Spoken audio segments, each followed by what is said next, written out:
Isang magandang araw mga kaibigan! Narito na naman po si Shenshen TV na magbabahagi sa inyo tungkol sa kwento ng pag-ibig. Pero kung bago ka pa lamang sa aking YouTube channel, paki-like lang po ng ating video, paki-click na rin ang subscribe button at ganon din ang bell icon para lagi kayong updated sa mga paparating ko pang mga uploads. Ang ikalimang kabanata. Hindi mo ba alam na ang womanizer na lalaking yun ay ex-boyfriend ni Cassie? Who knows what he's up to? Ganun ba? Nadismayang balik ni Audrey. Kasi naman agad niyang iniisip na dahil sa kanya, kaya pinagselosa ni Jacob si Raylan. Now, she knew better. Ang hindi lang niya maipaliwanag ngayon ay kung bakit hindi mabitawan ni Jacob ang kamay niya at kanina ay hinalikan pa nito yun. Ngayon na ba nito ia-avail ang kanyang add-on service? Siyempre, hindi niya dapat ipagkait yun. Trabaho lang at bayad na siya. Isang bahagi ng kanyang pagkatao ay tutol sa gagawing pagpapaubaya dahil ang gusto niya. Kung isusuko man niya ang pagkababae, kasama ang kanyang puso. Matulog na tayo. Ani niya na tumayo. Bitbit ang improvised ice bag at ang container na naglalaman ng tunaw na yelo ay tinungo ni Audrey ang banyo para itapon doon ang tubig. Kapag ka nagkapasa pa rin ba yan? Willing ka bang applyan ko ng concealer? Tanong niya sa malakas na tinig para marinig ng kausap. Nagulat siya nang sumagot si Jacob na nasa pintuan ng banyo. Ayoko. Okay. Nakaharang ito sa daraanan niya. Excuse me. Sa halip na lumihis ay lalo nitong iniharang ang katawan at sumulong palapit sa kanya. Hinapit siya ni Jacob sa bewang at may ibinulong na nakakapagpalipad na mga mumunting paru-paro sa kanyang sikmura. Mabilis na nagsipintig ang kanyang mga pulsuhan habang nangangatog ang kanyang tuhod. She was thrilled and excited and afraid all at the same time. Afraid as the first time she realized that she was falling in love with this gorgeous man. I want you tonight, sweetheart. She felt his lip on her earlobe. This is it. Good luck myself. Tinanguan niya ito. Magsha-shower lang ako, Jacob. Halos paanas din niyang tugon. No, I can wait another minute. His mouth descended over her waiting lips. She could feel in his kiss and the same desire and hunger that she'd been hopelessly fighting all the time they were alone. Ayaw muna niyang isipin ngayon na ginagawa siyang substitute ni Jacob para sa kasintahan nitong si Cassie. She savored and delicious sensation of being kissed by him. Sa umpisa ay marahan lamang ang halik, pero habang tumatagal ay lumalalim, nagiging mapaghanap at mas mapusok. Napasinghap si Audrey nang hawakan siya ni Jacob sa balakang at sinadyang iparamdam sa kanya ang kahandaan nito. Ready for this? Feel yung tanong nito. She gave in awe and Jacob took that chance to slip his tongue into her mouth. She was not able to resist the sinful invitation. Her tongue played a sensual game with his.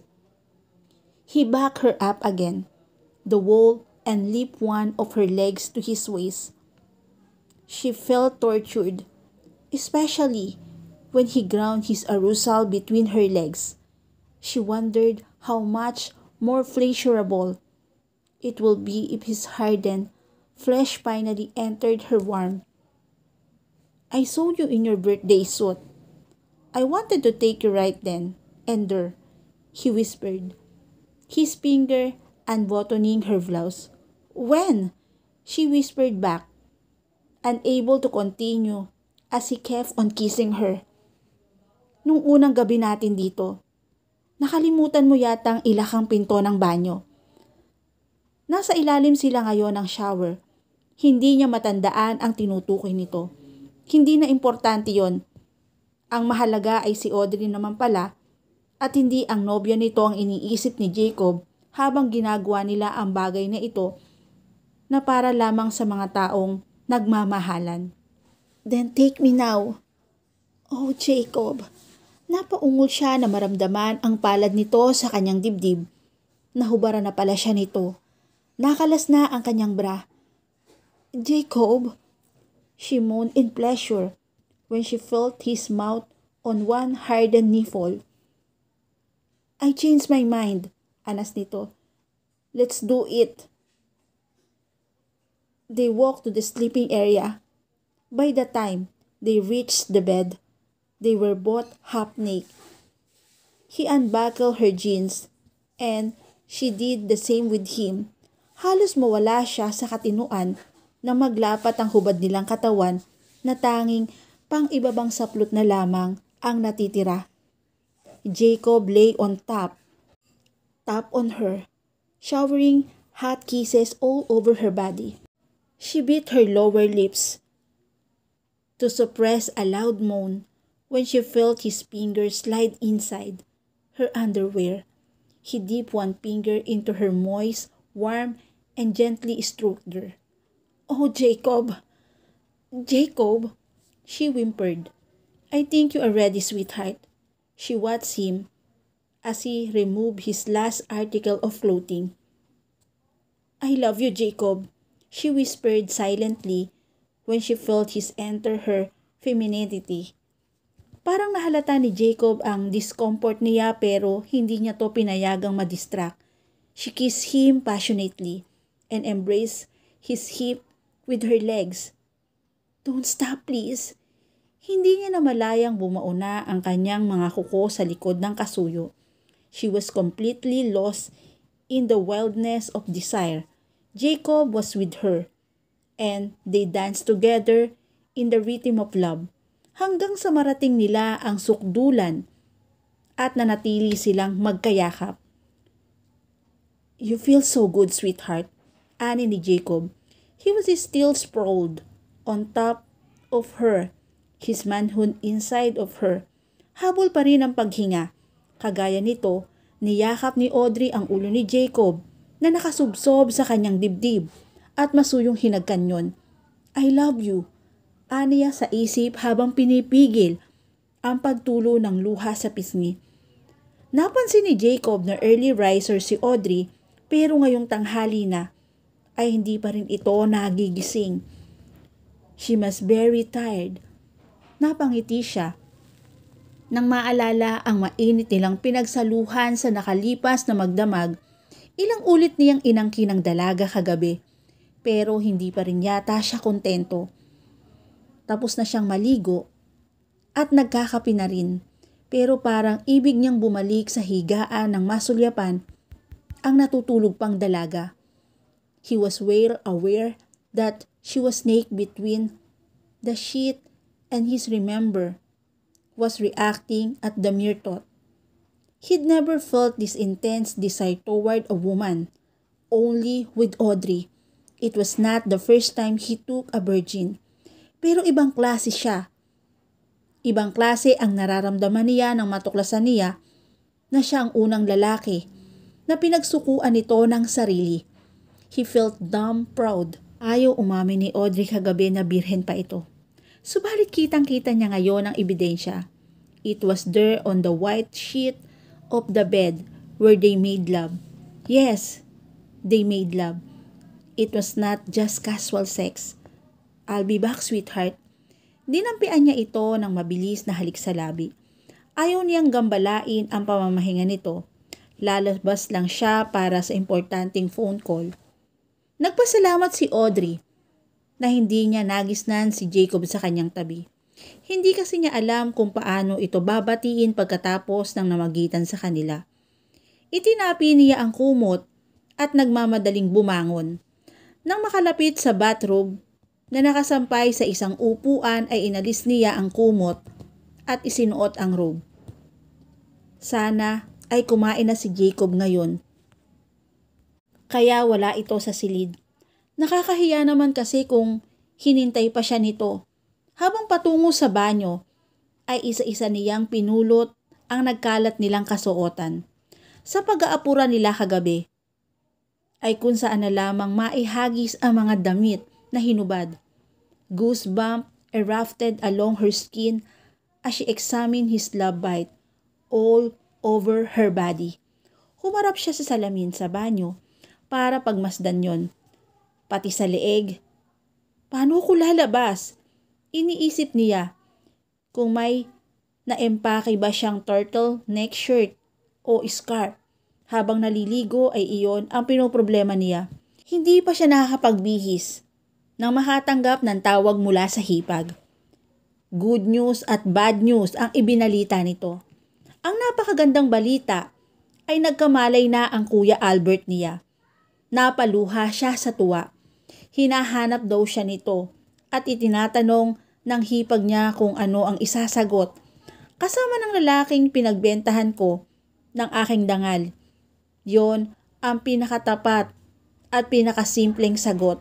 Pero ang sinabi lang niya ay huwag itong mag-alala dahil ilang araw na lamang ay uuwi na siya. Pero Audrey, ang bad news.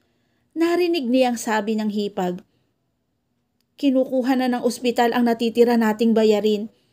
Kailangan na raw para permanenteng maisara ang incision ng operasyon. Nagbanting ang tenga niya sa narinig.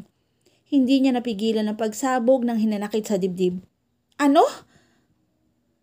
Napakasama naman ang ugali ng ospital na yan. Palibhasa, hindi buo ang bayad. Hindi rin ipinatapos sa doktor ang trabaho. Galit, pagkadismaya, ang nangibabaw sa mundo ng kanyang nararamdaman. Palibhasa, hindi nila alam na pati kaluluwa ko ay naisang lako para may maipambayad lang sa kanila. Marahas niyang pinunasan ang luhang hindi mapigil sa pagtulo. Ate Marga, subukan mong makiusap. Ilang araw na lang naman babayaran ko na. Nang mawala sa linya ang kausap, ay hindi niya napigil ang mapabulalas ng iyak.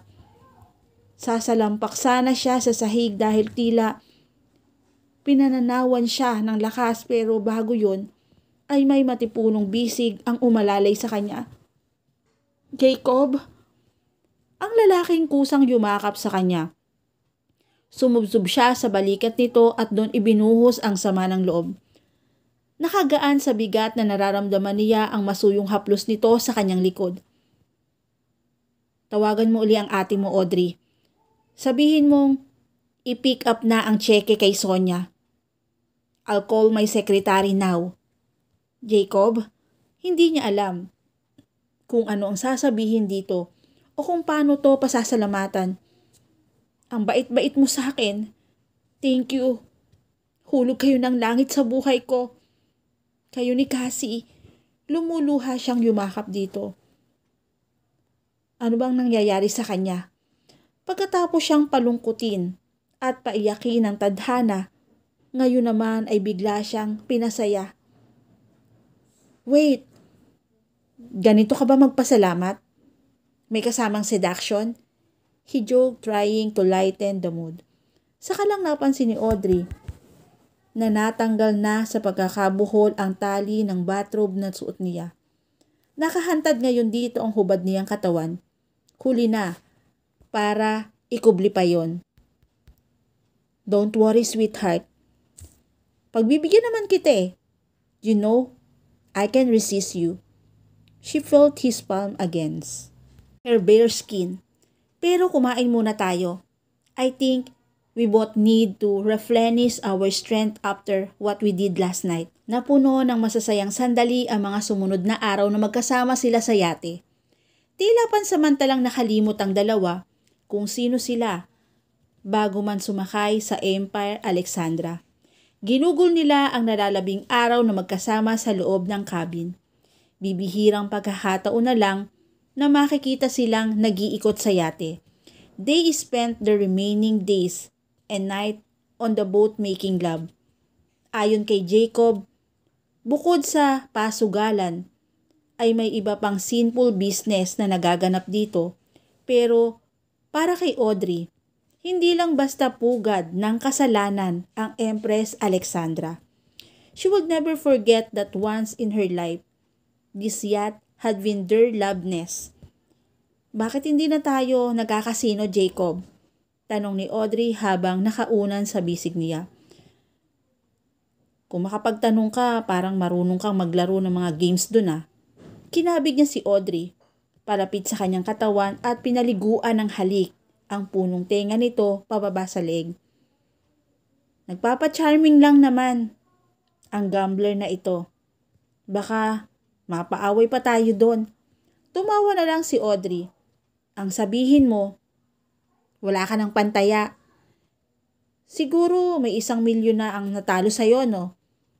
Nagpasya si Jacob na huwag nang ituloy ang negosyo kay Luciano. Mula ng isangkot ng notorious gambler si Audrey, hindi na siya muling nakipaglaro rito. Nakakatukso ang offer, pero hindi niya kayang ipaubaya ang dalaga sa mga kamay ng matatanda. Kung ibang escort siguro ang kasama niya, payag din lang ang babae, baka napa-oo pa siya. Hindi rin niya alam. Pero para sa kanya, espesyal si Audrey. He wanted her for himself alone. Isa sa mga araw na darating ay ang pag-uusapan nila ang katayuan ng relasyon nila. Sa ngayon ay lulubusin muna nila ang masayang sandali sa piling ng isa't isa.